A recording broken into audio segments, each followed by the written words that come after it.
Hello, my friends.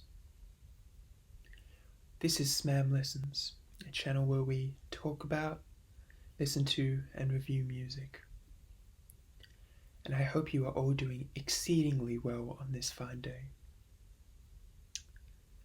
And today we are going to be taking the energy down just a notch, listening to something very quiet and blissful, something that we can just let wash over us and take us away.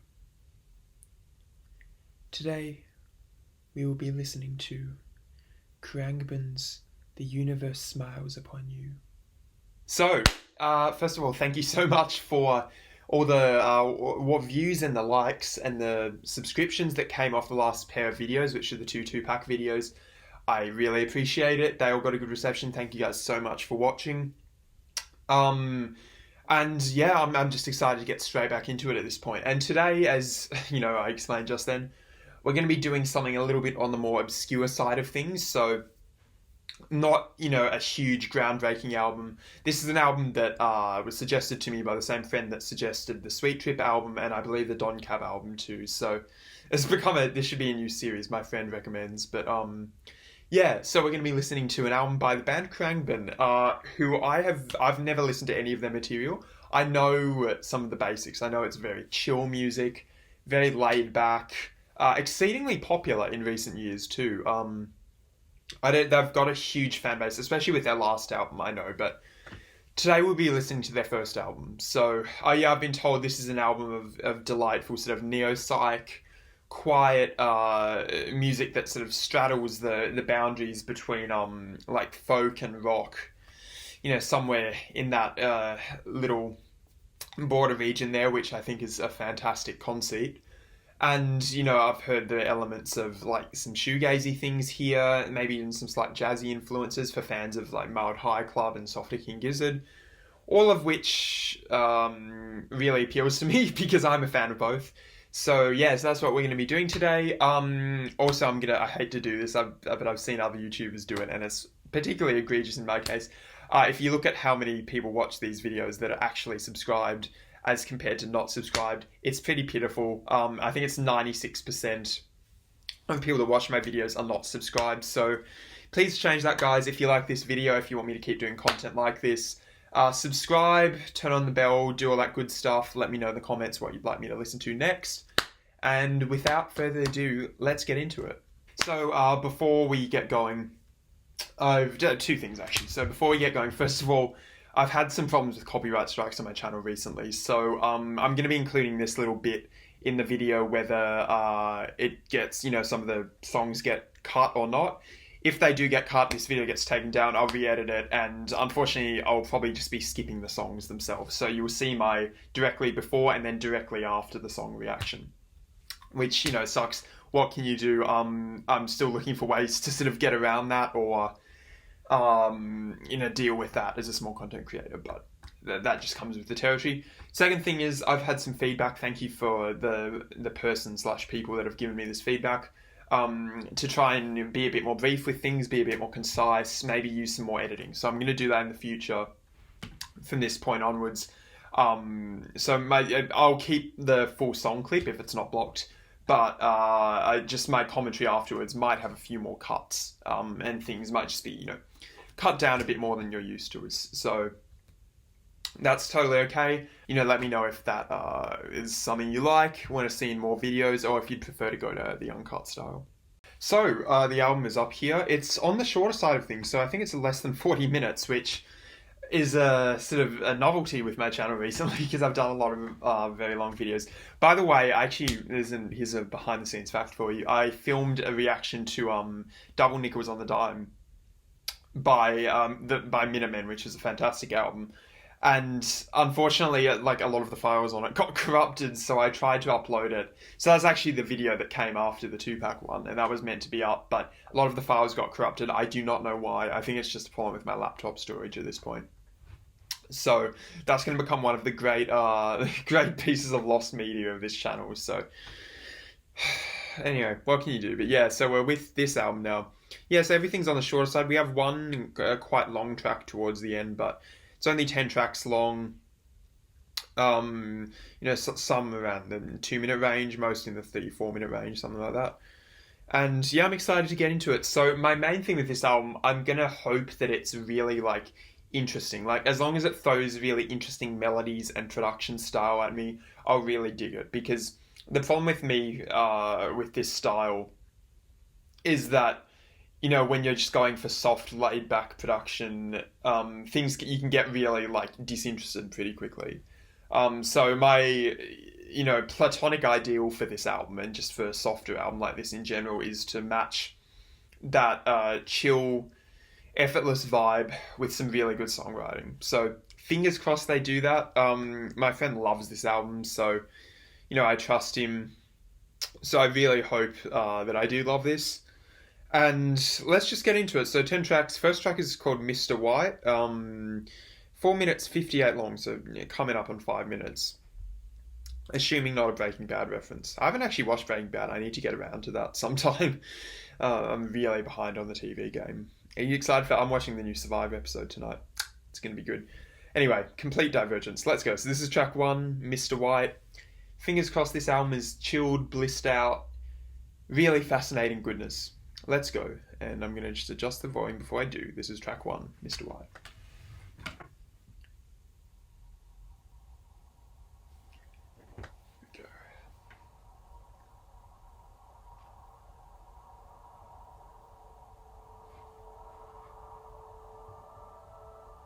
I like soft fade-in intros like this.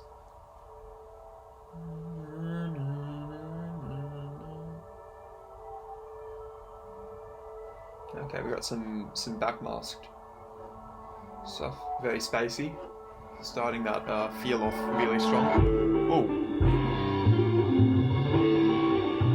Oh, I like the guitar tone.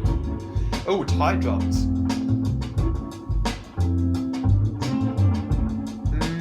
Okay, very jazzy. More jazzy than I was expecting. I thought it'd be more on sort of the psyche end of things.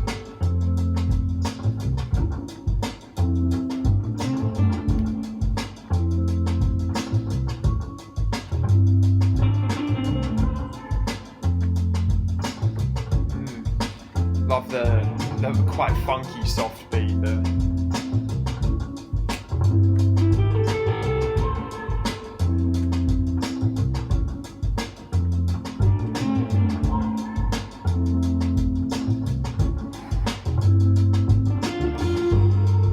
I like how the chord changes are very simple too. If you know anything about me, it's that I love simple chord changes. Keep the harmonic stuff really simple, and then everything else will flow. That light is glaring. I should put that out a bit.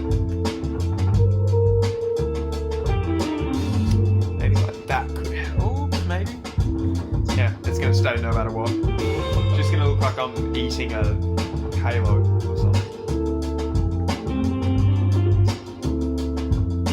No vocals so far. I mean, there's some vocal effects in the background there. That da-da. I'm loving the funky start. Loving this so far.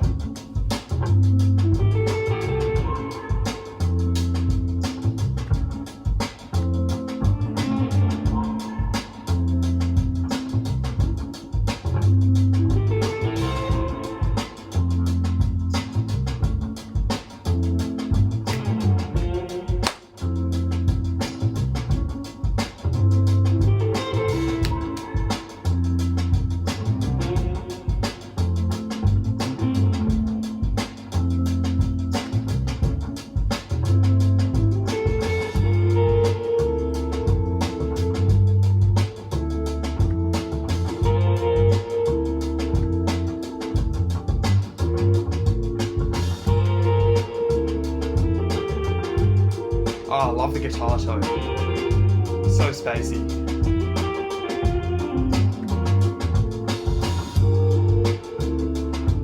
Very tight. That's a lot of endurance for a drummer to keep that up for extended period of time. Even though it's not like super fast 16ths, but 1, 2, 3, 4, 1, 2, 3, 4, 1, 2, 3, 4, 1, 2, 3, 4.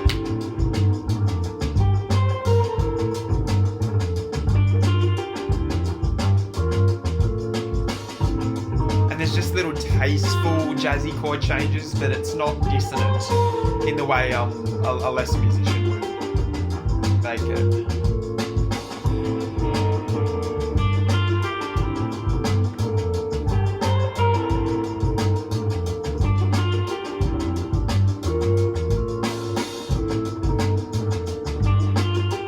Nice bass too, very understated.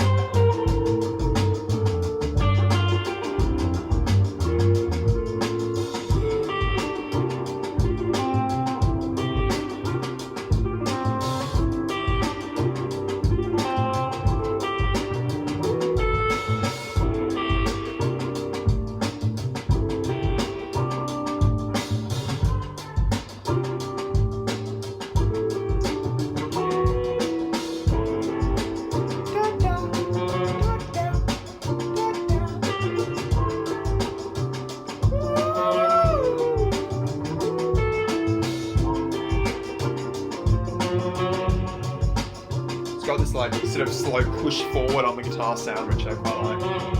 Da-da-da-da-da. And a fade out.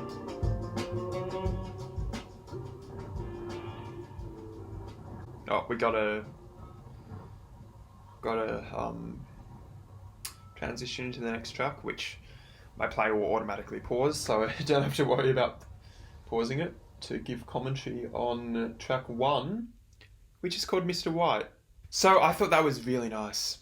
I mean, that's sort of the sort of thing that you'd expect on many other albums to have be like the mid-album interlude, you know, like the chill sort of intermission period between the larger sort of set pieces. But interesting choice to put that, you know, as this defining statement of the album, like the centerpiece of the album.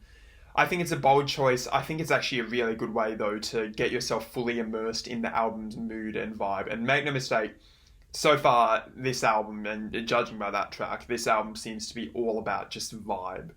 Like, that sort of thing is pure. Like, you can imagine yourself playing that at some, you know, like 70s party in LA overlooking, like, overlooking, what's the, not Santa Monica, but you know where like the famous rich people go to do cocaine. What's the name of that beach?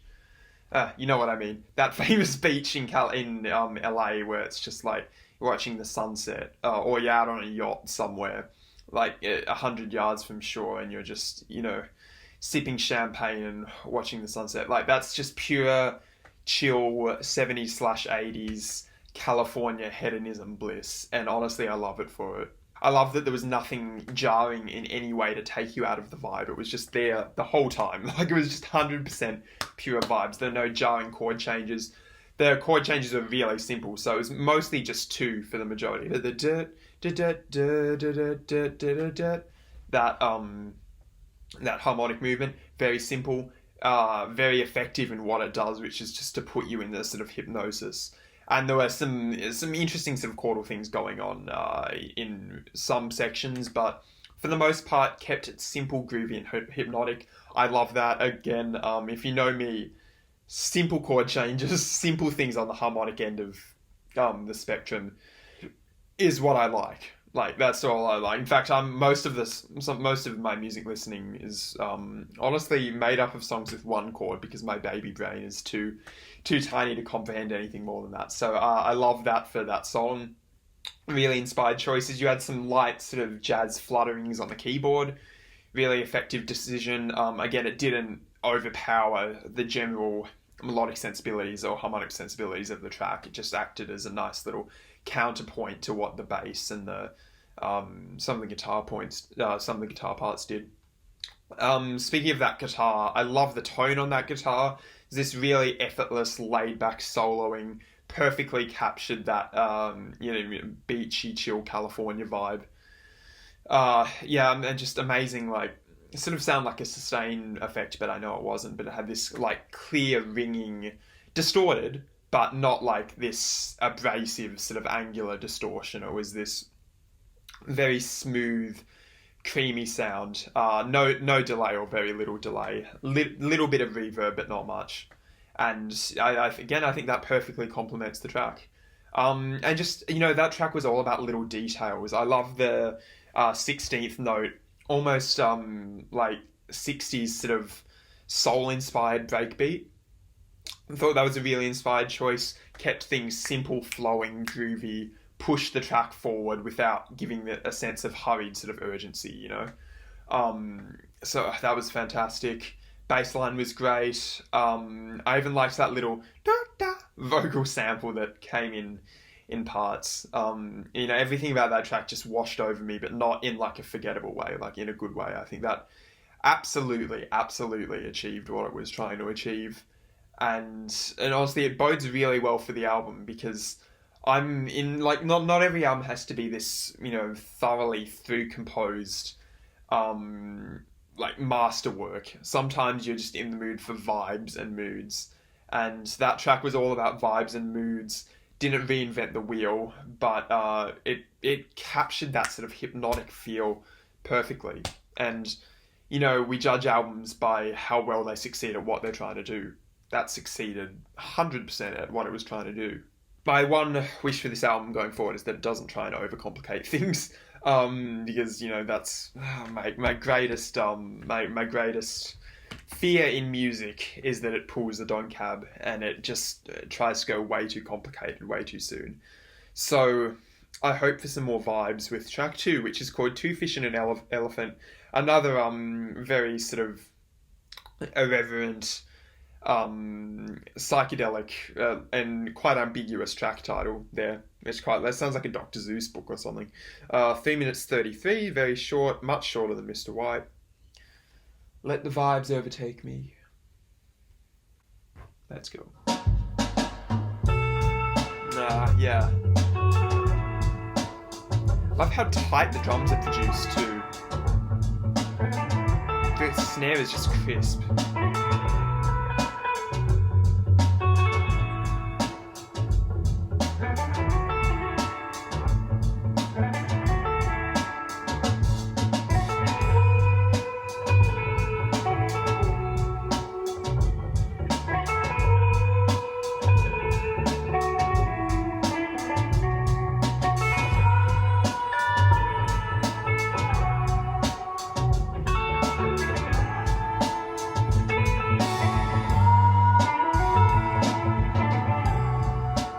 So it's interesting we haven't had vocals come to the forefront yet. Is it just going to be these sort of light harmonies? Which I like, because I like how it approaches the vocals as just a part of the, the overall musical makeup instead of the be-all and end-all. Very clever artistically.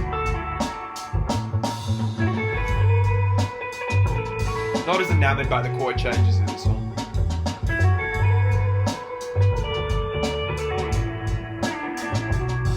More melodic, ostensibly, but I don't know, maybe I'd need a more sort of tightly composed melody to really impress itself on me. Oh.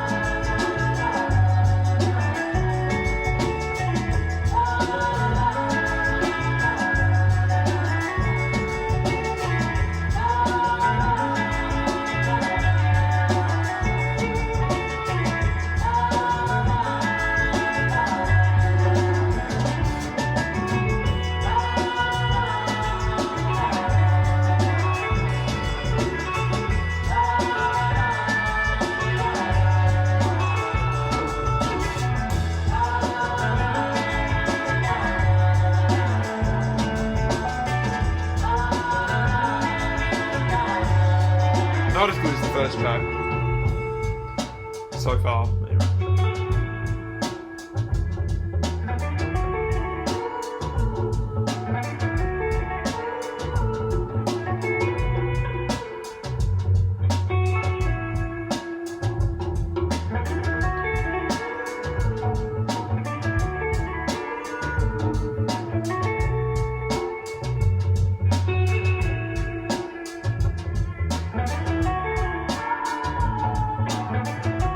I feel like this is this. I'll pause it just quickly.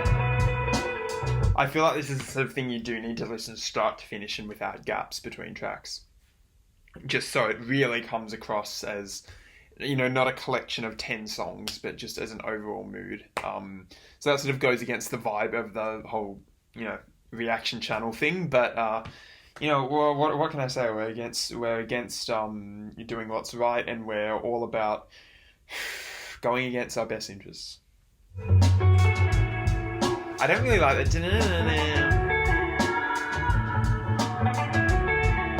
I think there's like a Yeah. Ooh. I like this bit.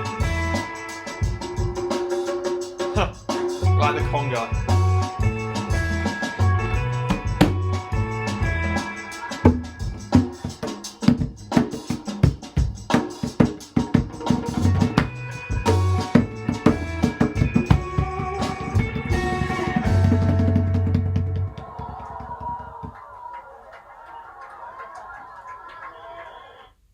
Is that actually recorded live, or is that dubbed in afterwards? I'd be interested to know. Yeah, because that sounded like that was recorded in front of a live audience at the end there. But I didn't really hear sort of crowd noises throughout, or maybe I was just deaf. I don't know. Probably just deaf. Yeah, so perhaps that one wasn't quite as effective. I think it was a little less dreamy than the first track, much more down to earth in sound. And, you know, I wasn't a huge fan of the melody that just or was the undercurrent of the whole thing, you know, the whole not a big fan of that. I don't know, whatever it was with me, I feel like there was a more interesting minor key melody, like lying somewhere to the left of that they could have chose. But, I don't know, the way it sort of resolved itself in a decidedly major key fashion wasn't really, you know, terribly engaging for me. And that's a me problem. Again, I'm a sucker for minor key. And if you do something that's really unambiguously simple minor key like that, you know, I'm all for it. So that's what that, and not changing chords is the one way to get in my good graces. So yeah, for that, it wasn't perhaps as good as the first track. I don't know, I just felt a bit less moody, eerie ambience to that one that the first track had in spades. But that one was, I don't know, perhaps missing a touch. More really light, angelic vocal harmonies in the background, which played their part. I actually like how they're, as I said during the track, but you might not have seen that if the songs got blocked. But as I did say during the track, I like how they're incorporating the vocals as just part of the overall fold of the music, you know, instead of like the be-all and end-all, or like the main element of the track. They're just another part of the overall musical tapestry rather, that, you know, they can bring out at times and then dispose at times when they're not liking it as much or when it's not as effective. So yeah, their approach to vocals so far has been really clever, innovative. And that end section there with the little conga solo, I like how just simple that conga solo was. It was very, like, the sort of playing was like someone who was stoned out of their mind, which, knowing this band, they probably were. Yeah, I don't know, I think that was just an effective way to end off the track in its really, you know, laid back simplicity. Yeah, and overall, I actually didn't hate that at all. I thought that was perfectly enjoyable. Just didn't sort of live up quite to the high standards that the first track had set, but that'd be hard to do. I think the first track was just the perfect mood setter for the album, so it'd have to be, you know, something as good, if not better, to match the gauntlet that was thrown down by the first track. And, you know, it's fine if it doesn't match it. And plus, we're getting onto a third track, which will hopefully bring that in spades. So this one I've actually heard of. I don't know if this is one of the more famous ones on the album, but I have heard of this. This is called Dern Kala. No idea. It sounds like another language. Excuse me, no idea what language that is. 3 minutes 39. So if this is one of the more famous ones, maybe it's one of the better ones. I don't know. We'll see. Let's go. Let's chill out. Let's go exterior and go into bliss some more. This is track 3, Dern Kala.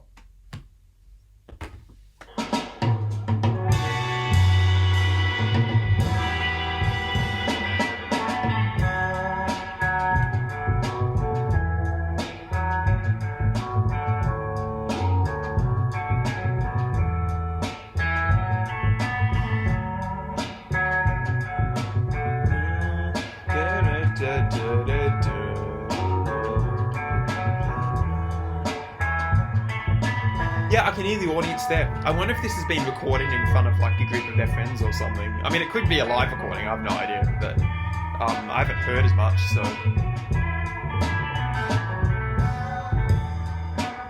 Some weird time signature stuff happening there. 2, 4, 1, 2, 3. So there's like bars of 2/4 thrown in every now and then.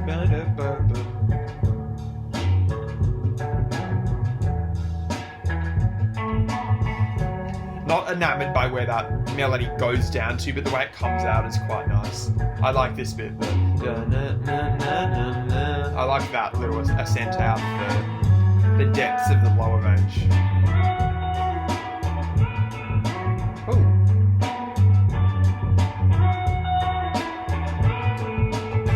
Is that one guitar with an octave pedal, or is that just two guitars?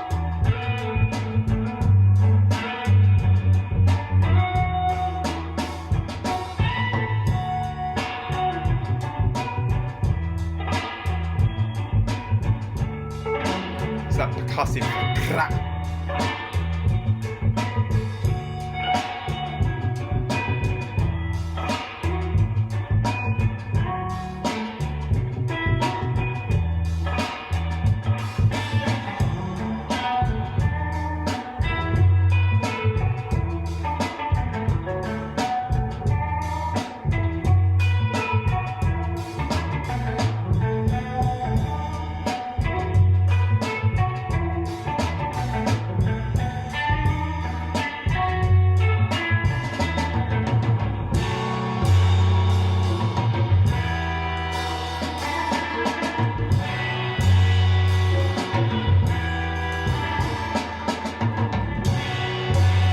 Trying to work out what the background noises are, but I can't.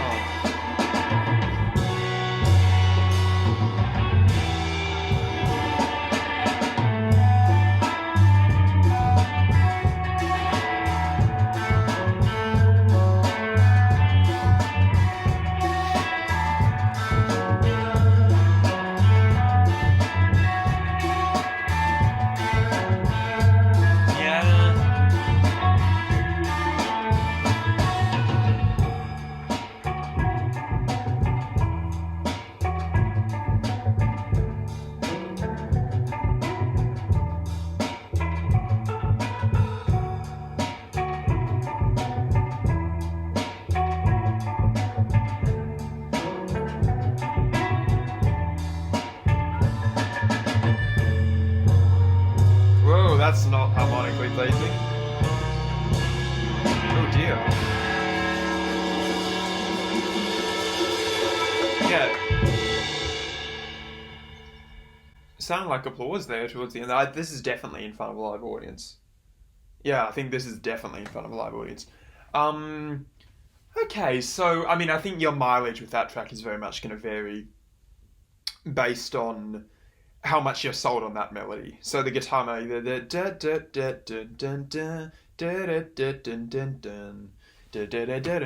that melody, I think if you love that, you'll love that track. If you don't care for it as much, you won't care for that track, because it you know, comes back on multiple occasions. There are very brief divergences from it only.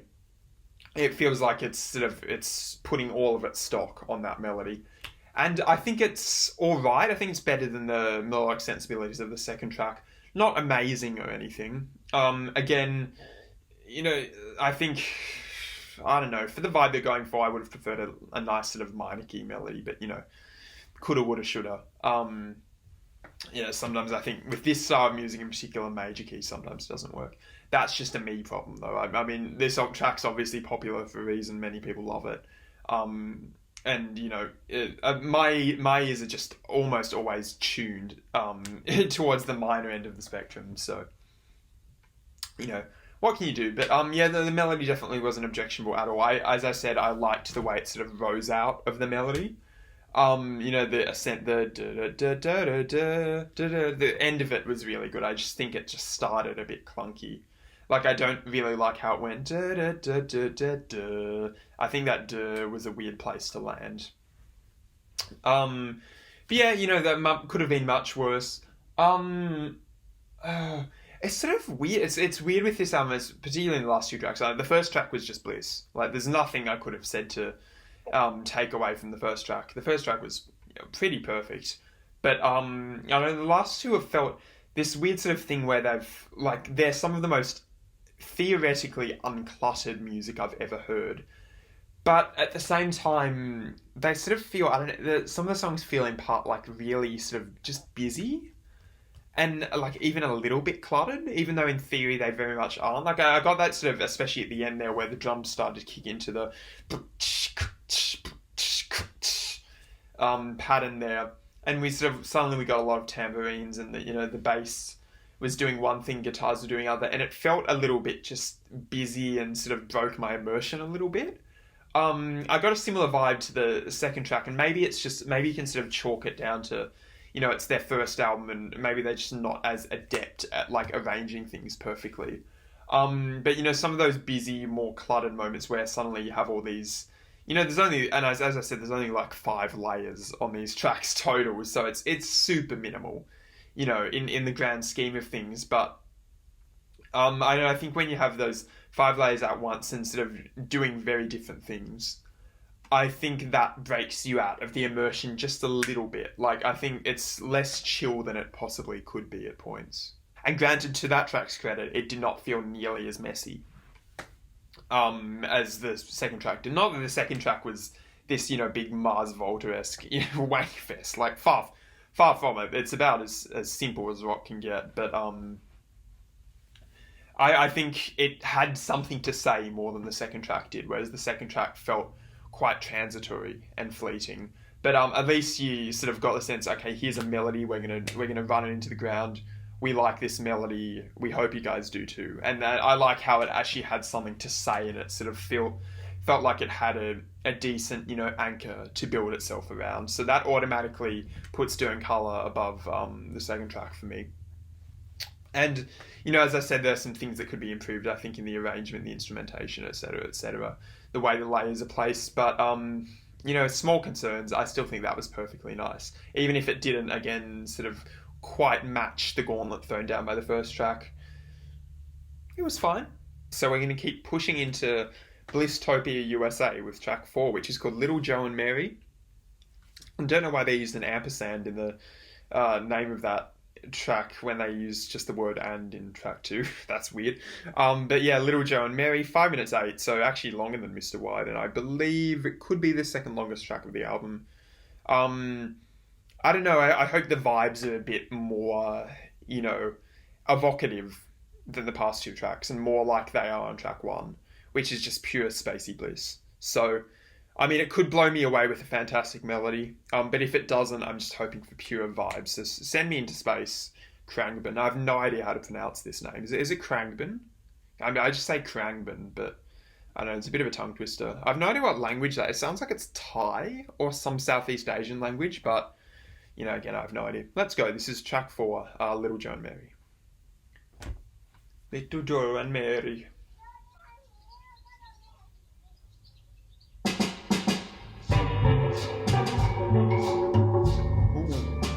Like percussion. Oh, we got more reverb on this.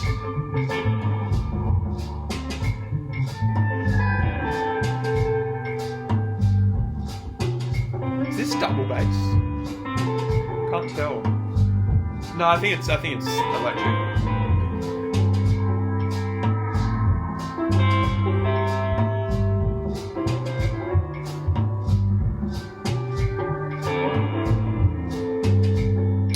Yeah, very jazzy.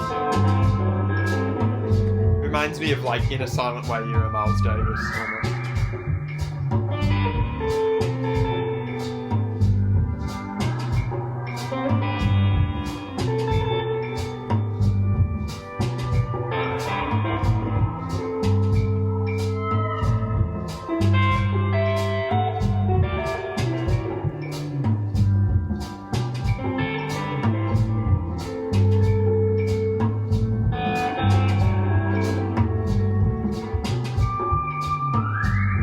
I like that. Terrible impression, I'm sorry, that's pretty ear splitting, but you gotta do what you're gonna do.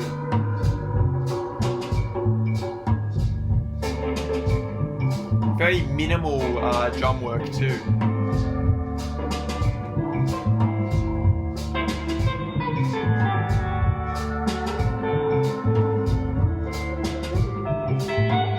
Like that little bass drum down.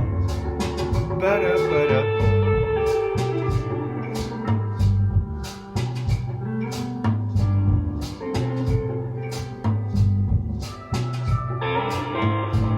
Yeah, this goes a great deal more towards the sort of chill out vibe end of the spectrum, which I was looking for moving forward. So I'm not too unpleased about this. Unpleased, that is a good word. Not too unhappy about this so far.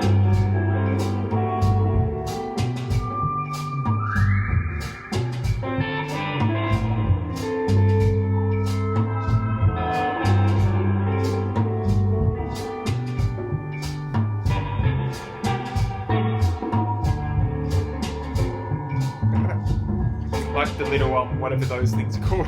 Never know the name of that percussion.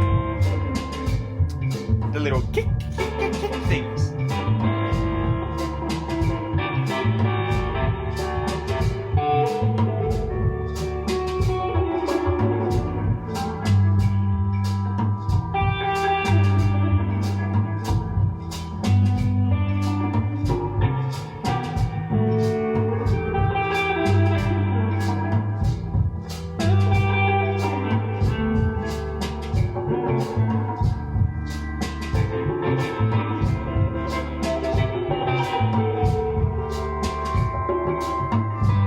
Dare I say, this reminds me of like the real early, maybe not real early, but like early Pink Floyd. Like I'd say around the Moore/Imagulu era. Some of their, especially on like Moore, some of their jams are very like this. They have a very similar sound. I would not be surprised at all if early Pink Floyd's a major reference point for these guys.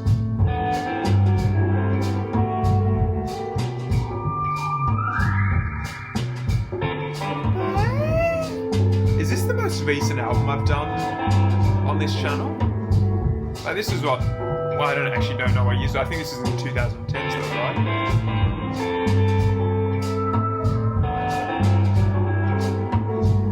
What date is it? Does it say Untitled? So it was uploaded in 2015, but I don't know if that was when it was released. Yeah, I think this might be the most recent one I've done, if I'm not mistaken.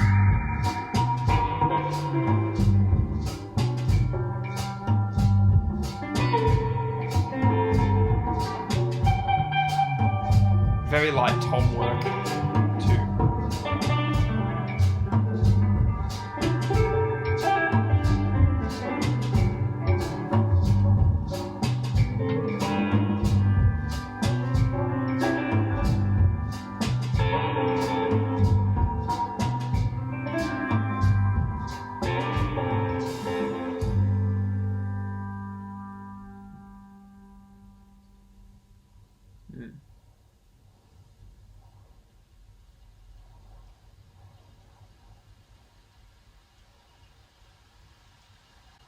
Oh, was that rain? That was rain. You know, it was raining here, like pouring at about midday, and it's 2 hours later now, and it is sunny as anything. It's pretty fitting for the vibe of this album, you know, the sunshine after the storms. Yeah, I thought that met the aesthetic promise of the first track a lot better than the two previous did. I think that was just pure, jammy, spacey, vibey bliss. Much more psychedelic, much more sort of nocturnal, for instance, than the first track was. I think the first track, still pretty spacey, but it had more of like, like lounging on a yacht in Southern California vibe, where this had more of a, you know, a sort of the same yacht, but at night, the stars are out, you know, like much more sort of vibey and moody type music. And I think that ambience was created extremely successfully by the heavy reverb on the guitar, created extremely successfully too by the erratic sort of melodic movement of the guitar. You know, there were very few repeating melodic motifs outside of the end there when we got the sort of thing, when there was some degree of repetition, but other than that it was very, you know, painterly, if that's a word. I think is that a word? Painterly. I'm going to Google it. But, you know, like of a painter. Painterly. Yeah, painterly, yeah. So, you know, it's very, you know, so it sounded like the guitar was just, you know, painting over the canvas that was established by this repeating bass figure. Very simple drum part with some light, you know, percussive, effects on the toms, also with the little kick things, whose name is gonna annoy me until I remember it, and the light shaker, as well as of course the hi-hat cymbal. So that's it. It had a very artistic approach. I liked it for it too. It was more sort of ambiguous and vague in sound than the first track was, but it still sort of contributed to the same mood and not the same mood, but to a mood, and it sort of had the same extremely chilled out and blissful thing that the first track had going for that the previous two tracks, I think, deviated from a little bit too strongly, in my opinion, by trying to get it a little bit too busy and clever with it on a melodic end of things. So yeah, that track's stripped it down to the bare essentials, and I really liked it for that. As I said, I completely get strong early Pink Floyd vibes from that track. Just, that sort of period in Pink Floyd's history where it was all about like blissful, jammed out stuff. A bit later than like after Sid's departure, when Sid was all about acid trip freakouts, but before like metal. It was that really interesting era where they were sort of almost going towards the soft rock end of things, and we're just all about vibe and mood. And I got exactly the same vibes from this, so bet there's some influence going there. But I don't know, other than that, I really enjoyed that. I felt like it lived up to the quality of the first track, brought the album more to form and to sort of the vibe of oral sort of, this is going to sound offensive, but like oral wallpaper that I was looking for, like where it's just pure mood and bliss, the sort of continuation of what Brian Eno sort of laid down with the music for airports and inventing ambient music, and feels like it's very much in the same ballpark of things. And that's what I was sort of looking for going into this, and that's what I kind of found, and they're doing it about as well as I could have ever imagined on those two tracks in particular. So yeah, kudos to KHRUANGBIN. And already we're pretty much at the halfway point of the album, which I'm not used to, because I'm used to really long and drawn out and even, dare I say, overblown albums. So we have a complete opposite album here. But so this is track 5. It's called White Gloves. 3 minutes 38, so another on the shorter end of things. I know there's a Animal Collective singer called Another White Singer. What's it? Another White Singer, Little White Glove, isn't it? Is that what it's called? It's on Dance Manatee, which I love that album. And that track's apparently about Michael Jackson. So let's see if this one's about Michael Jackson too. Okay, this is track 5, White Gloves. Let's go. Oh yeah, we got the storm again.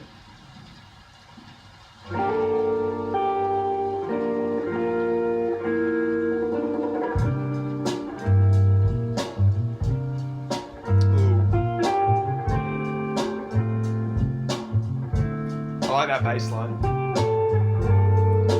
I like that.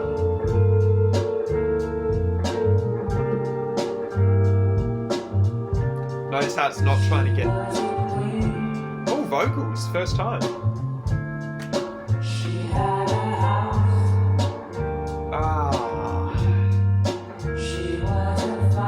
Can turn this up, I need more vibes.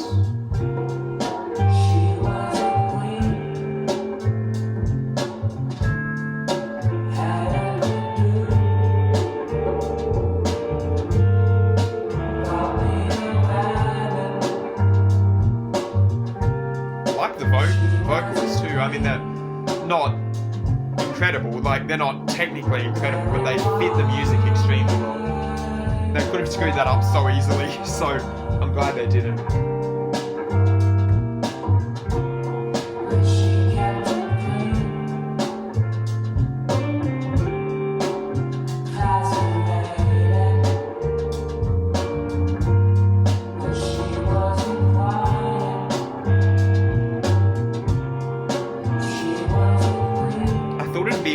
Instrumental mainly anyway, so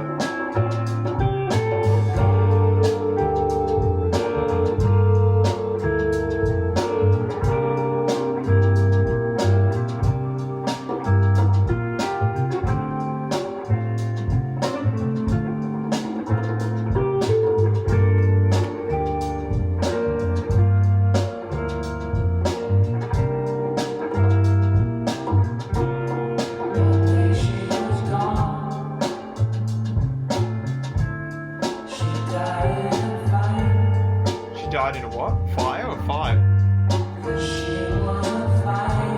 Five, okay. Yeah, I'll be honest, I'm not listening to the lyrics much, sorry. I probably should.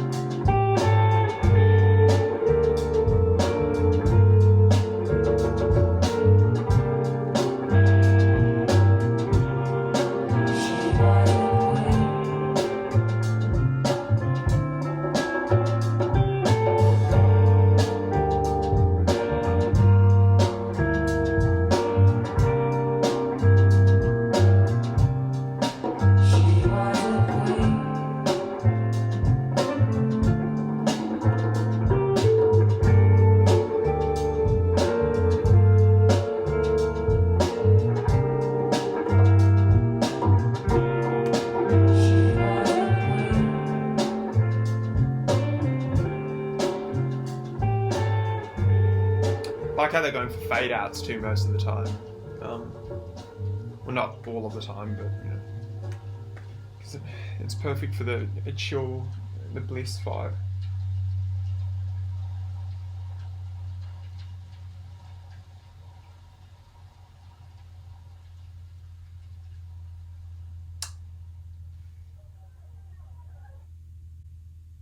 Oh, sounded like the crowd again at the end of that. I liked that very much. So it was the first foray on this album into, you know, non-instrumental music, or at least tracks where vocals aren't used as part of the overall sonic sort of landscape. Here, the vocals were very much, you know, front and center on the track, and surprise, surprise, it actually worked. Mainly because I think the vocal melody was really lovely. I think that she was a fighter. I think that was a fantastic, considered little melody there. Same with the bass line too. It really complemented and played off at times the vocal melody really fantastically. I loved all of that. Guitar work, nice, laid back, sort of in the background, more chordal at points than a lot of the previous tracks. And you know, sort of light percussion mixed with those extra groovy and funky drums. By the way, I haven't said this, I don't think, or maybe I have, but shout out to the drum production on this album. I love how the drums sort of sound lo-fi. You know, they don't sound hyper crisp and you know, studio produced. So they still have this lo-fi edge, but I don't know, I like how tight they are. There's some really light reverb, but not much on some of the drums, so it gives them this extremely tight and delicate sort of sound that could have easily either lost some of its punch, or if they went the other way, it could have gone like too bombastic and blown out. So whoever the producer was on this, I think hit or the mixer or whoever was responsible for that, struck a perfect middle ground between a bunch of approaches. So yeah, drums on that were fantastic. But yeah, on the whole, no, I really like how everything on that track came together. I think for the first vocal track on the album, vocal melody was really great. Again, not trying to reinvent the wheel or anything, just kept the vocal melody really simple, which is something that, you know, that keeping it simple is something I think they failed to do on the first, on track 2 and 3. So dramatic improvement in these last two tracks. And yeah, generally, I still think it does, arguably the most important thing, which is still fit in with the vibe of the previous track and track 1. I mean, I'd say they have slightly different vibes. Like track 1, Mr. White, much more, you know, like sort of lapping waves. Yeah, as I said, SoCal Yacht. Track 4, much more nocturnal, you know, watching shooting stars streak across the sky. This one, to me, felt more of a indoors sipping a, you know, chai latte, as there's like some light rain outside your little beach house. You know, watching surfers catch waves out in the sort of the cold and the you know, sort of torrents outside.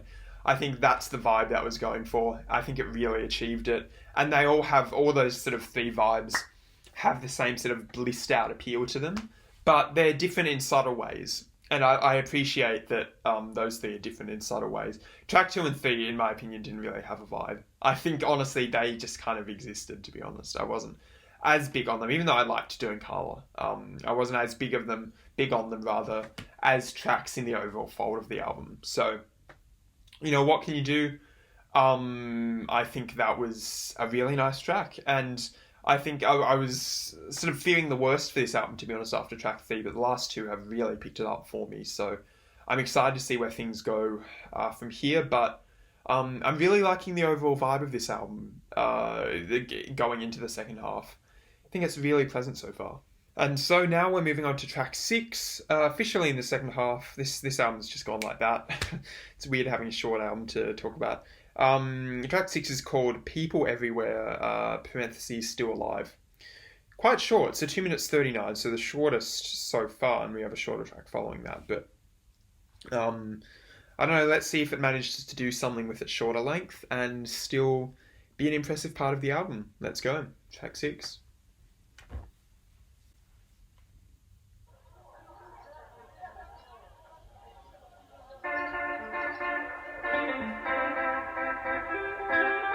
Oh, a bit more of a pulse here. See what it does in once. Whoa! Oh, much more energetic than the previous tracks. Oh, yeah, I like that riff. Okay, I'm sold. I wasn't sure where this track was going at the beginning there. I'm sold though.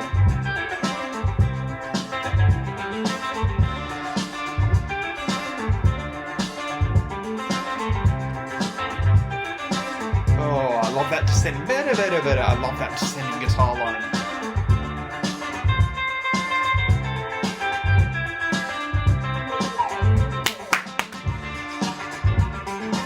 Almost a disco feel to this.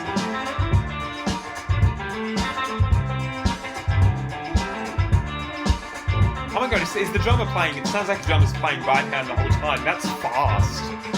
Even I can't play that fast.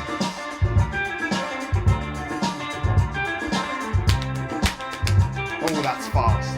I love this.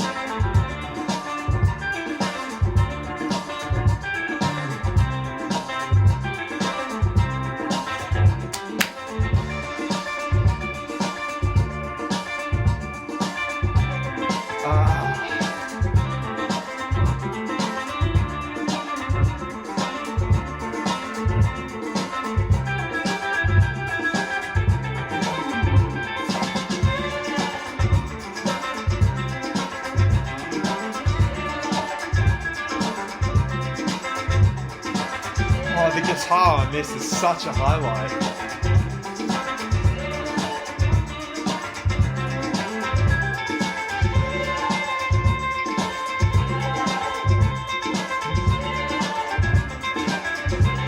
Oh, did it.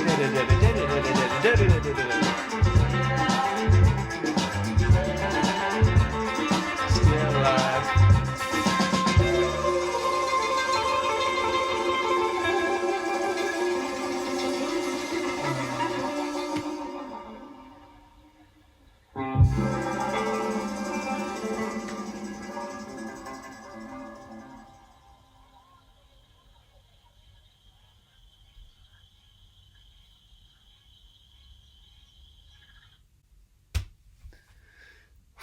Wow. Yeah, you've left the house, the rain stopped, the sun's coming out, you throw the chai latte down the sink, you go down to the beach, and it's actually Venice Beach, so this apartment or house you're in, this beach house is actually on Venice Beach. Sun's out, people everywhere, talking, chatting, laughing. Someone's playing reggae music on a boombox about 50 meters away from you. Skateboarders, rush past you on the path and almost knock you down. Life is good, life is breezy, and you're just totally happy. That's the vibe that track gives off, and I love it. Oh man, I love how that was a real spark of energy, compared to the other ones, whereas all of the other tracks are much more chilled out and dreamy. Suddenly you had a moment in the middle of the album where it's like, okay, it's time to party now. And even though it's only 2 minutes and 39 seconds long, that People Everywhere, that's called People Everywhere Still Alive, right? I don't want to mess that up. Yeah, People Everywhere Still Alive. Man, what fun. What fun. So you had it from the outset with that guitar line, which surprised me at the beginning because the first thing I said was, like, I'm surprised how energetic that is. I'm surprised how much pep that has, compared to the rest of the album. And I was a bit unsure at first. I was like, okay, where are we going from here? Because that could have ended in disaster if they took it the wrong way. But then this awesome disco beat provided by the drummer, which, as I said, like pure late 70s disco feel, played incredibly well with his right or her right hand, which is incredible. Like, normally a disco beat you do right left, right left, right left, right left, sort of thing. But it was just, that's so fast. Like, if you have any idea of drums, that's a ridiculous feat of precision on a drummer's part to have that really tight sounding, that crisp, precision of rhythm continuing on for such a long period of time, especially at that tempo. How impressive. So yeah, the drum beat with the guitar line, perfect combo. I thought the guitar line in particular, I just want to talk about that more. I think that was a really inspired choice. I love the descending, the sort of descending bubbliness of it. I think that's how I'd describe it. It sounded really bubbly and light and awesome, but provided the track the propulsion it needed that, combined with the drums, helped it turn into an absolute barnstormer. And, it had the sort of like percussion points, still adding a few more layers, but didn't sort of busy things up like some of the previous tracks did. I don't know, I think that was, really simple. That was all about the guitar and drums. There wasn't really a whole lot coming to the forefront of the track, but I don't know, I think they just executed everything it tried to execute perfectly. And I'm honestly really impressed that the album managed to pull something like that off and still have it sort of fit in organically in the overall, fabric of the album narrative they're constructing here. I think that's a really impressive feat. I think an obvious point of comparison for this album and this band, and I didn't want to invoke their name up to this point because it would have been too cliche, but if you know Bad Rainbow, very clear point of comparison. I actually don't know who came first. I'm assuming these guys came first, but I imagine it's around sort of roughly the same period. But pure Bad Rainbow vibes, especially on that track. If you know Bad Rainbow, I get vibes of like some of their faster tracks like Ready for Tomorrow, Eureka, Love Forever, Johnny Says Stay Cool, all of those classics. Totally feel it on that track with the, that little bit more pulse and energy that it provides. But I don't know, overall I thought that was pretty sublime. Nothing bad to say about that. And kudos to them for, pulling off something so peppy and energetic on an album so chill and blissful. Onwards we go. I don't know if the next track will be able to match this, but onwards we go into track 7, which is called The Man Who Took My Sunglasses. Fuck you, man who took your sunglasses, Jesus. Never take a man's sunglasses. So something you gotta learn. This is 2 minutes 13 long, so shortest on the album by about 20 seconds compared to the previous track. I'm interested to hear it. No idea what this is going to do, if it's going to try and be more interlude-y or if it's a fully fledged, fully formed track. We're about to find out. This is track 7. Let's go.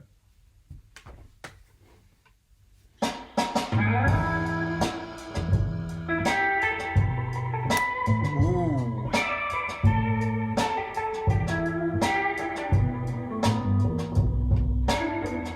Is that double bass? I can't tell if that's double bass.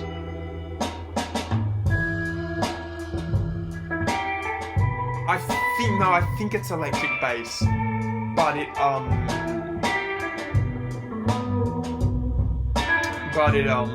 so I'm distracted. This is beautiful, but it's got this really dry tone to it. It's not particularly warm.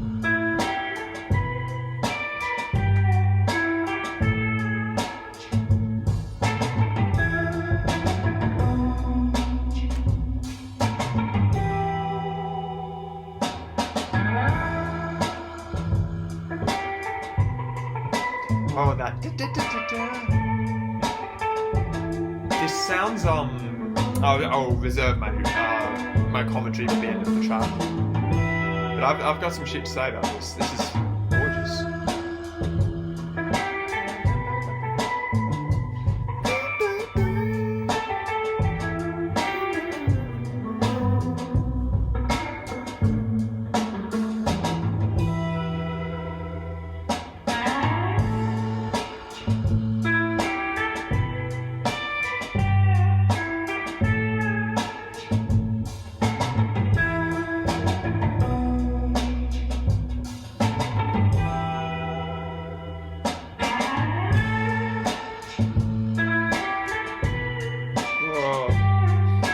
really nice, guys. Really nice.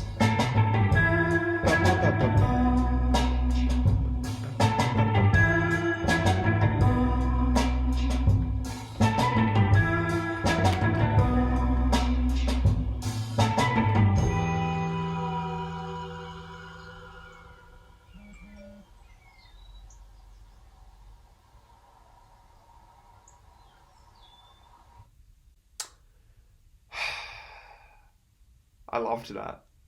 You know, as I was listening to that, my thoughts are evolved. I mean, first of all, I would just describe that. I loved that. I loved the guitar melody. I think it was really creative. The sort of up-down movement. And a lot of the guitar melodies on this album seem to have this either descending-ascending movement or ascending-descending. I think the ascending-descending movement there really worked. I think it worked absolute wonders. I liked the quite staccato playing at points. Made it, it sort of complemented the quite, tight bass sounds, quite tight drum sounds. And yeah, I thought the overall fold of that track was fantastic. I also liked how there wasn't much to it. That track kept it really, really simple. That was just, pretty much just, there was a few little percussive things, but pretty much just the drums, the guitar, the bass. But, all three had interesting things. The drums were obviously less of a focus on this one, less interesting possibly than the previous couple tracks, but they did everything they needed to. Bass was nice and simple. Again, harmonically pleasing. I love it, love it, love it. I think that was gorgeous for being a 2-minute track. And, that managed to still be quite tight and melodic, but the tight melody that it created was pretty gorgeous.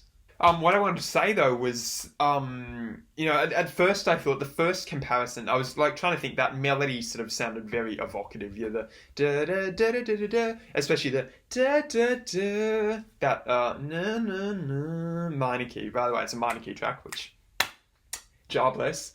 No, but so the first thing that it reminded me of was it reminded me of spaghetti western music, like an Ennio Morricone there soundtrack.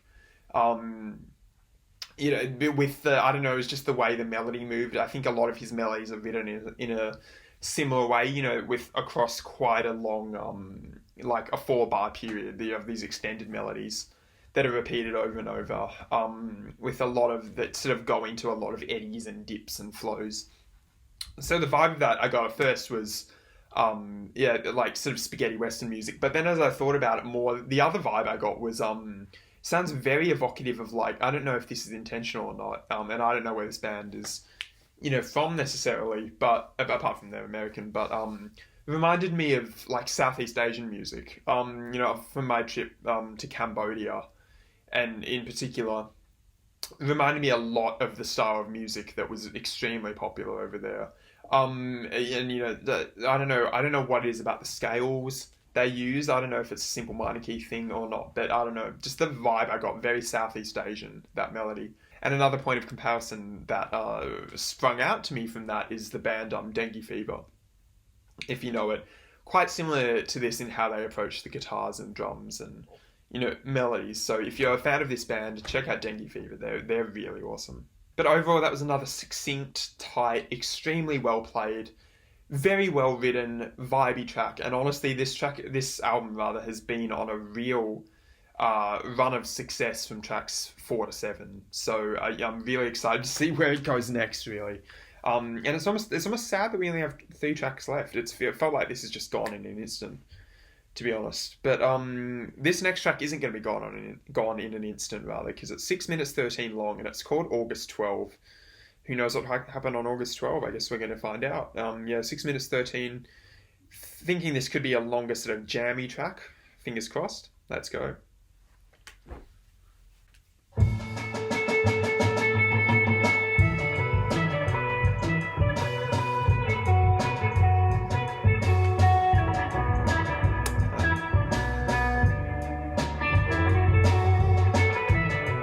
Yeah, okay, I like that melody. I like that melody a lot. Very minor key again.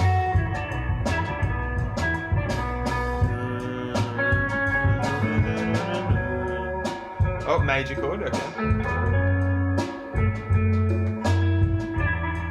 Doesn't need that chord change, but we can deal with it.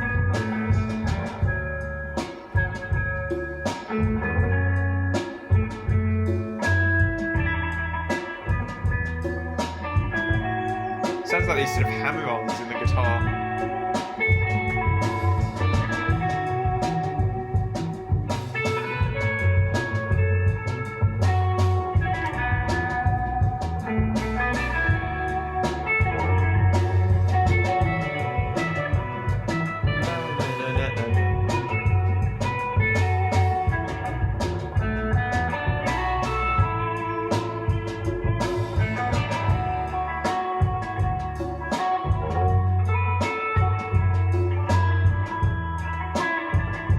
Don't think it needs this sort of B section as much. I think could have done with the repetition of the da da da da da da for a bit more, because this sort of resolves on this major nose, which I'm not as big a fan of, to be honest. Oh, we got the wah. Okay.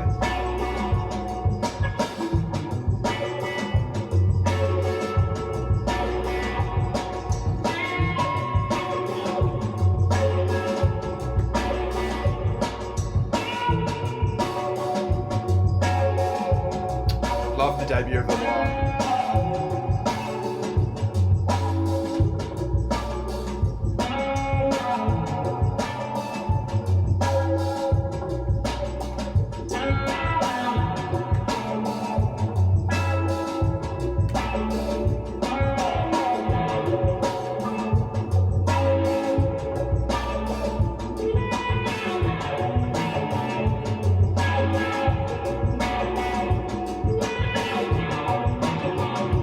I wish the guitar was a bit higher in the mix though, but the wah pedal works quite well.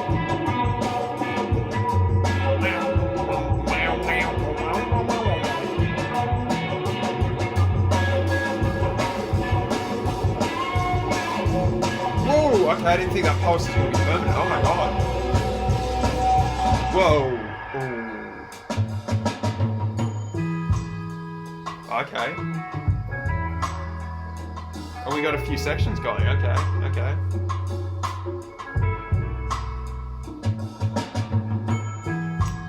I wish that. Oh, I actually don't. Actually, I mean, part of me selfishly wishes that pushed forward even more, that pulse that was set up there. But I like what it launched into. This is a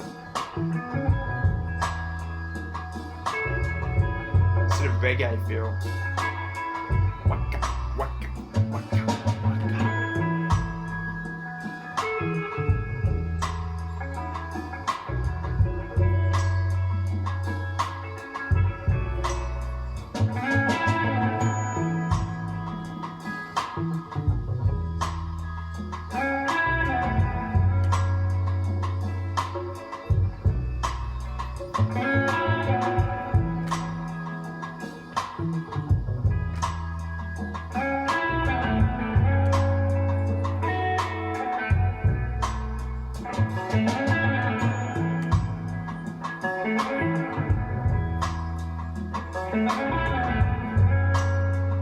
Yeah, pure dub influence here. The second half.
Building up a little bit, just a touch.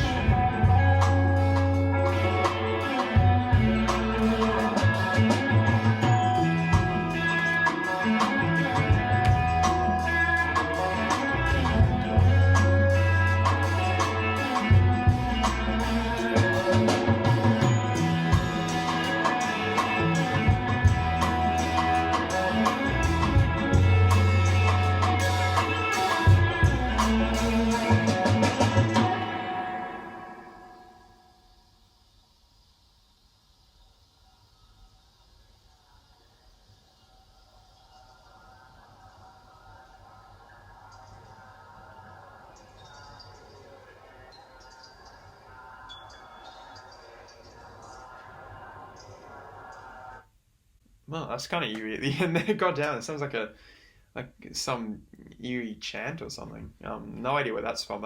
They use a lot of, either it's the parts that are performed live, or it sounds like there are a lot of found sounds and field recordings included on this album. Yeah, either way is pretty clever, I think.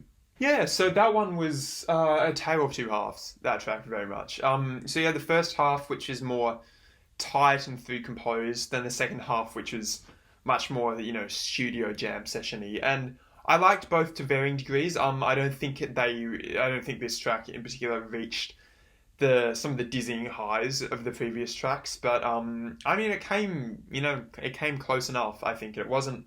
I don't think, at least on the level of track 2 and 3, in terms of sort of more mediocrity. I think it was slightly above that, but slightly below some of the other tracks. So in the first half, you had that very tight, the thing. I thought that little bit was good. There was a clear, in that first 3 minutes, a clear A section, B section. So that A section, which repeated a few times, very good. I think that was a very good melody. But then it sort of went into this B section where it resolved down into this major key, major chord, which I didn't like as much. I think it should have stayed with a minor tonality the whole time, and that kind of ruined it a little bit for me, but I liked when it went back to the minor key. God help me. But then you sort of had this section which moved the track forward at this breakneck pace with these open hi-hats, double time feel, and it went for about 10 seconds and it was clearly building towards something until it just stopped, like very suddenly stopped like that. Then we moved into the second half, which was very dub influence, so lots of dub influence in the drums, in the guitar tone, especially with the drums, with the rim clicks. I know it felt pure dub, and it has the same sort of chilled out vibe, and I wouldn't be surprised if the creators of KHRUANGBIN weren't. I'd be very surprised if they weren't reggae fans. So there's that clear influences there, and I did like that section, that second half. I didn't think it had that much of an identity. I actually can't remember, which is kind of embarrassing for me, but I can't remember too much of what happened melodically or harmonically in that second half. It was sort of a little bit more forgettable. One of the more forgettable moments on the album, just in terms of, having catchy melodies or catchy things going on harmonically that really stick into your mind. But I didn't have any problems with it while I was on. So while I was on, it was perfectly inoffensive, really pleasant. The second half, perfectly inoffensive, really, really pleasant. It just wasn't, groundbreaking again, didn't reinvent the wheel or anything, which, it's a chill album. Like, you can give it concessions to that. Only thing I will say is, I don't think that needed to be one track. I don't know what their, why they decided to make it to put two tracks into one, essentially, but I think that could have been split in half. Because apart from sort of a little quotation of the melodic motif at the end, there wasn't really too much to connect the two. So I think it would have been better if they just split it into two. Because, I don't think they really gelled cohesively and thematically, or sound-wise even. But, on the whole, I thought that was a perfectly fine track. I don't mean to diss it at all. There were some parts, obviously, I really liked. Some parts I didn't really like as much, which is the case with most bands and most tracks. So, honestly, I don't hold it against it too much. And that doesn't actively detract from the album at all in any way. I just say it's probably the first sort of inessential track we have since maybe track 2. Moving into the penultimate track on the album. So, again, we're zipping through this. I can't believe it. By my standards, anyway. This is still going to be, well over an hour length video. But by my standards, this is basically, just a walk in the park. Track 9 is called Balls and Pins. So 3 minutes 28. Hopefully this blows me away a little bit more. I'd be interested to see where it goes. So let's go. This is track 9.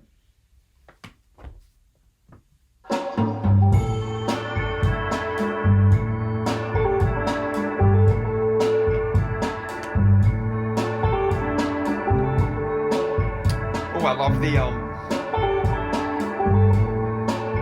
sort of amped up guitar in the left channel. Oh, more vocals.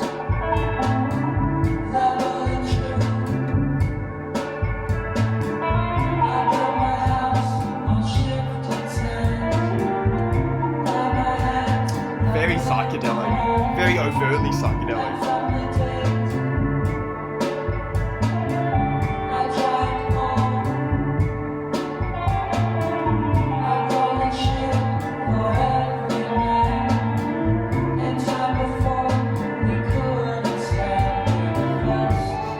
Oh, I like where it ends there.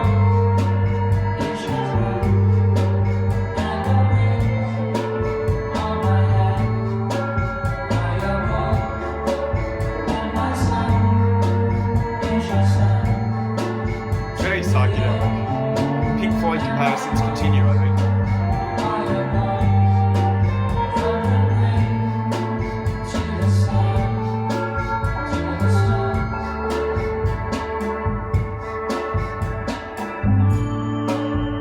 Yeah, the guitar in the sort of left half of the stereo panning is what makes it, I think.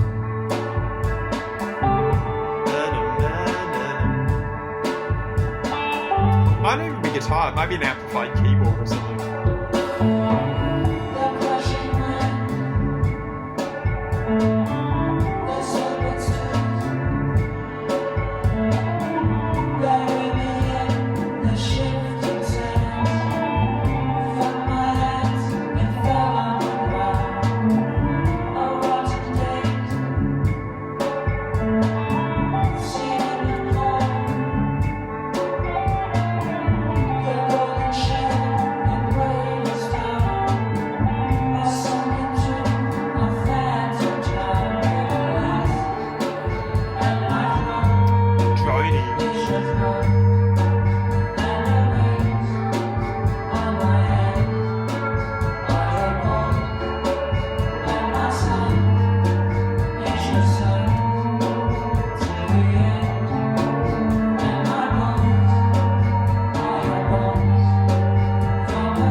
Love that.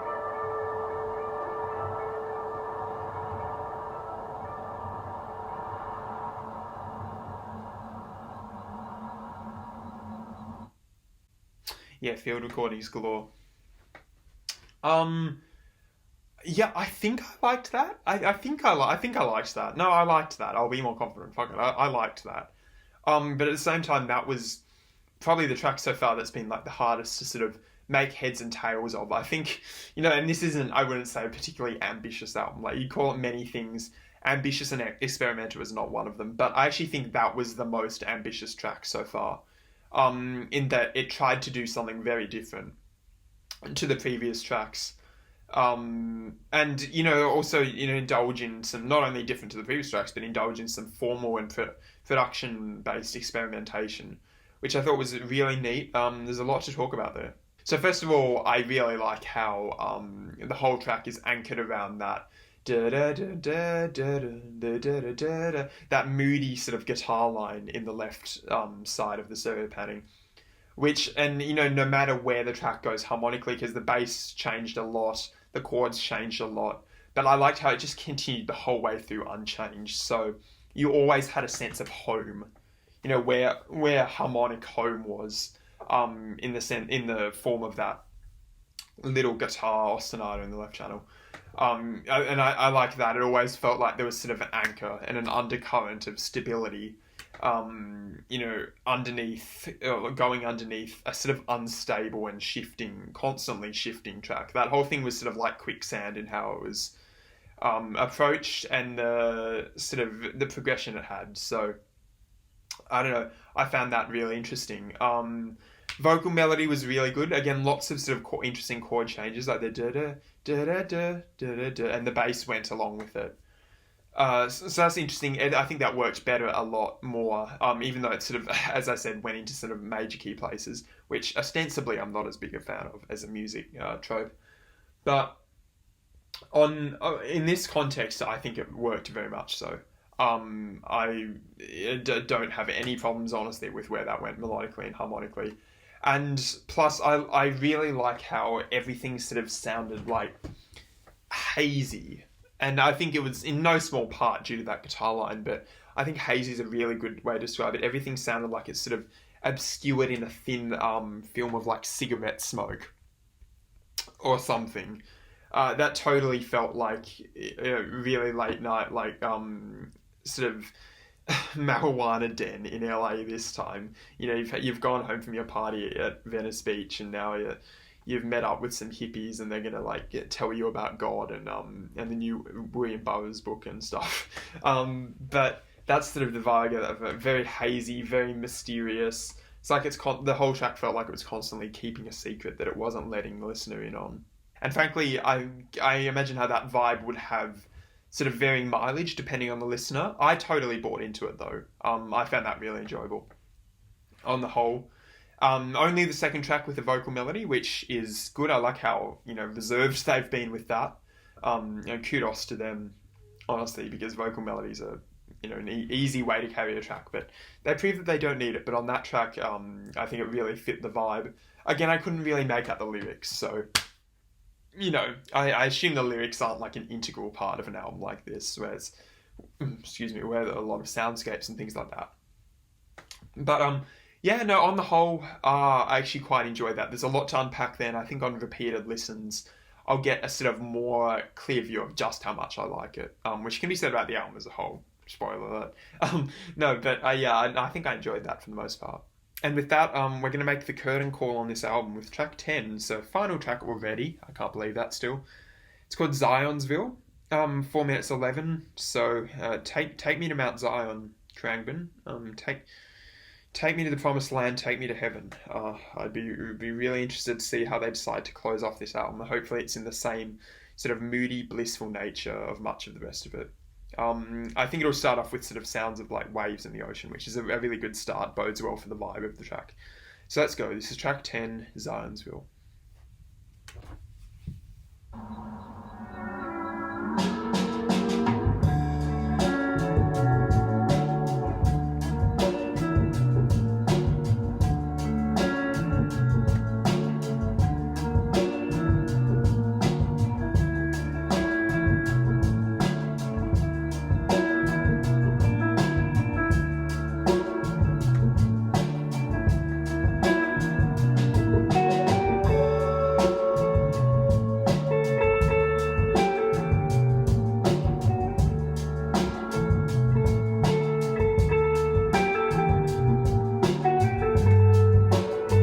Backwards delay on that guitar.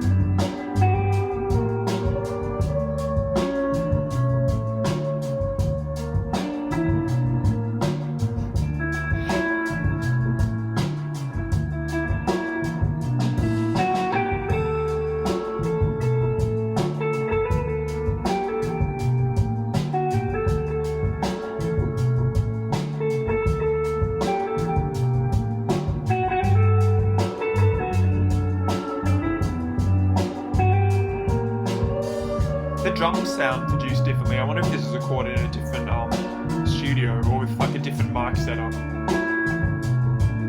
Drums have a much more live sound too.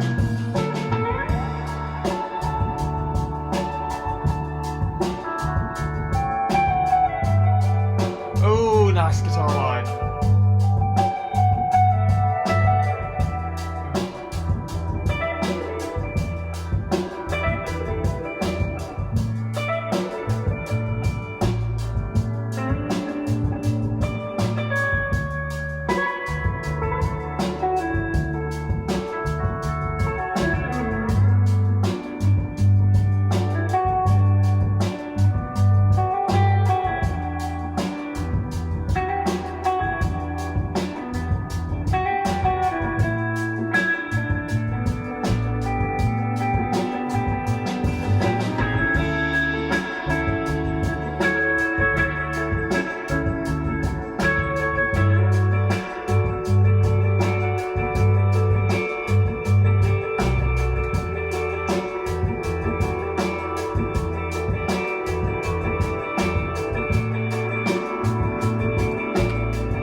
bass lines, yeah, blissful. Simple bliss.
Yeah, no, gorgeous.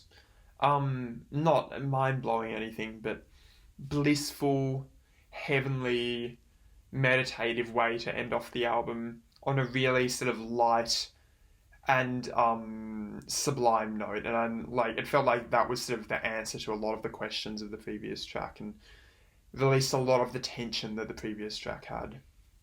Um, and I love how it just ended off the album, like it just everything washed away at the end there. The end there, especially with the guitar just flowing up, and then the sounds of the waves just fading out. Yeah, really pretty. I mean, not one of the best tracks on the album, but certainly not a slouch. I really enjoyed that album. I'm surprised by how much I enjoyed that album. I'm surprised that it's as good at doing what it sets out to do. Honestly, I'm genuinely surprised that, and I think that shows some of my biases and sort of preconceptions going into a lot of these albums. But no, I'm really surprised by that. I think more listens will determine like how much I just love it, like viscerally love it. It could settle at around a 7 out of 10. It could even go up to like an 8 or a 9 on future listens. But that sort of gives you an idea of where I'm sitting right now. Really, there's a lot to love on that album. I think, in fact, the entire album is just one big thing that you can just like embrace and let flow over you like honey. I got to admit, I was getting skeptical after tracks 2 and 3. I think, just spoiler alert, I think they're the worst two on the album. I was thinking the album was going to be a bit too. It was sort of going to lose that dreamy vibe, and it was going to try and be a bit too melodic and complex. Which it was dangerously close to coming, I think, in those two tracks in particular, especially because it had melodies that, in my opinion, didn't really work and were just generally quite forgettable. But no, the album immediately rectified that. We had track 1, this gorgeous, moody way to start off the album, and I like how it wasn't, completely blissful in the way this was. There was sort of this undercurrent of darkness to Mr. White, with this sort of it's sort of spacey guitar lines, even though it did have that yacht on a California beach feel. There was a little bit, it wasn't quite heavenly, like it still felt a very earthly sort of pleasure. And then you had that vibe sort of continuing to varying degrees through tracks 4 to I think 7, all of which I think that was a really strong run of tracks from 4 to 7. I mean, just looking at the track list, you had Little Joe and Mary, which is great. I love how Little Joe and Mary, the sort of canvas was established by the music over which the guitar just painted in these broad and emphatic brush strokes across the whole thing. Really well set up tracking, very clever conceit for a track. The vocals on White Gloves, really good. Completely unexpected. I didn't expect to hear it on this album, but there you had it. The effortless, joyous fun of track 6 was just an absolute pleasure, and I think that could actually be my favourite track on the thing. I know, I mean, it's hard. I think that or Mr. White, or actually really Little Joe and Mary, I think could all give it a run for its money. But I don't know, just the sort of the energy and pep that track 6 had deployed in this sort of small dose, like really effectively. It didn't try and beat you over the head with it. Just gave you the energy it needed at a particular point in the album where it really needed it. And it excelled at it. I loved that track so much. And then into track 7, Man Who Took My Sunglasses. I love the Southeast Asian and the sort of spaghetti western, the weird fusion of the two, the vibe you got from that. I think that was a really effective small dose of beauty and effective, melody writing. So I think that stretched from 4 to 7. Absolutely fantastic. Track 8 was a bit more inessential, even though it was sort of kind of blissful and nice, but then had this sort of moody mystery on track 9, and then it ended in this total wash of just heavenly sounds on the last track. The album had a very clear progression. The vibe it set out was almost kept pretty much the whole way. There were only a couple tracks that really broke me out of it. I love how it was produced. I think the performances were great. I think the guitar player in particular and the drummer, guitar player and drummer, like fantastic at what they do. They have excellent precision. The guitarist had excellent melodic sensibility, and the drummer knows how not to overplay, which I think is a massive, massive, massive important thing for drummers for me. So massive shout out to the performances. While you also had the the bass to sort of keep it locked in and settled. And again, the bassist knew how to be repetitive, but effectively repetitive. Keep things simple. I think the performances on that one, absolute highlight, absolute treat. In fact, there's nothing on that was really lacking for me. I liked the production. I think the songwriting on the most part was really good. I think the only thing going forward to determine whether I love it or not, it's really in here, will depend on whether the songwriting actually stands up for me on multiple listens, because that's sometimes going to be a problem with me. If you listen to the recent video about how my opinions have changed on albums over time, with the Jesus Lizard album in particular, I loved that at first, didn't love it as much on repeated listens because I just found the songwriting to be not there as much.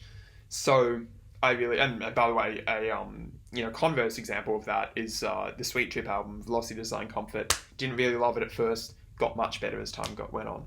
So I'm interested to see how the album shapes up, but I don't know, depending on how I'm feeling on the days where I re-listen to it, which will hopefully be tomorrow, and just on the general vibe I'm feeling, I think this could be an 8 or a 9 out of 10 album. I think that was really fun, gorgeous, fit a mood, didn't overstay its welcome. What more can you want? And with that, guys, I think we're done here. That album, that reaction felt like it was just done in a flash compared to some of the longer ones we've done recently. So thank you guys so much for watching. I really appreciate every view. Hit the like, leave a comment if you'd like to tell me any more about this album, whether you like it, whether you hate it, or whether you'd like me to listen to anything else in the future. I will always like and hopefully respond to every comment. But yeah, please subscribe. And check out my other videos. I have a channel full of album reactions like this and some other assorted content. If you like them, like those too, and leave comments. I'd read all of them. And so thank you guys so much for watching. KHRUANGBIN forever. See you in the next video. Goodbye.